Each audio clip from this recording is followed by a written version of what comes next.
becoming older and wiser. I mean, I'm 23 years old and I think I'm quite wise for my age. I think I still got a long way to go. But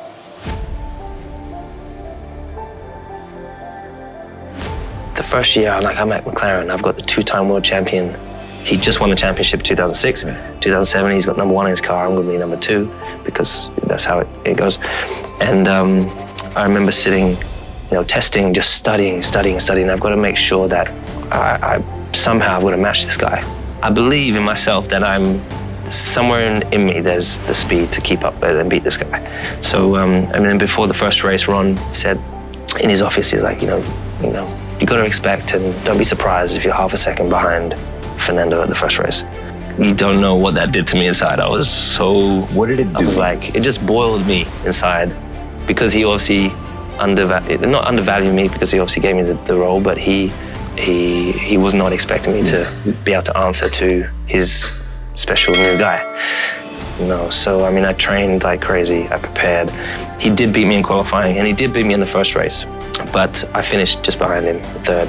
And after that, I think I beat him in the next race. No, I didn't beat him. I think maybe the third race I beat him, and then I beat him in the championship at the end of the year, my first year, my rookie year. What I do love is when I do a race and on the edge, the last race, for example, I was dead at the end. I was pushing so hard and really enjoying it. That's what racing's all about. I'm generally pretty hardcore, I want a hard race. I want to be destroyed afterwards. It doesn't matter if, of course I want to win, but as long as you put up a good battle and you've given 110%, you've left with zero, it's not like, I had a couple % left, but I finished the race. I'm like, I want to be completely depleted after the race, knowing that I gave it my all and I didn't make, very many mistakes, and then I can go home proud. Unfortunately, there are people with the talent that don't have the money. I kind of look at it like, if any of you seen Cool Runnings when they tried to raise money to go bobsleighing, and all the people that they approached just laughed at them. And it was the same for us. My dad would say, well, my son's gonna be the first black Formula 1 driver. Everyone kind of thought, yeah, right.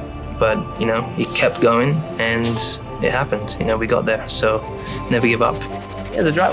I change. I improve all the time through experiences, not race by race, not just race by race, but in life. I'm always taking all these different experiences, positive or negative, extracting the best bits out of them, learning, becoming older and wiser.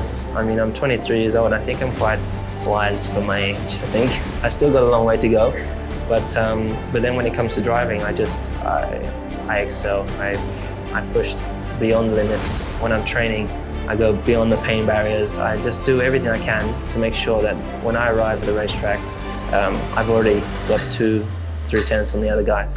I think we as human beings, we harness energy without even noticing it, and whether it's good or bad. And I think I harnessed all those different experiences, and at school, when the teachers were negative, and with those parents, and I just kept it, and I kept it bottled inside, and I used it on the track.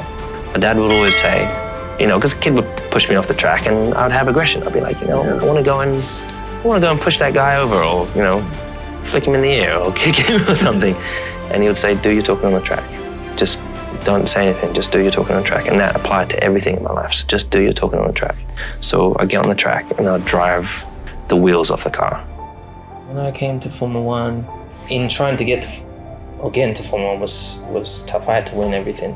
I was led to believe I had to win every championship, so I had to make sure that I studied about the car, every change that I made, that I had to write it down and study it, have a catalogue at home of all the changes I made, of all my setups. So when I got to Formula 1, I changed the front roll bar, I know exactly what changes that's going to make to the car. And so I had to really build up a good understanding of mechanics.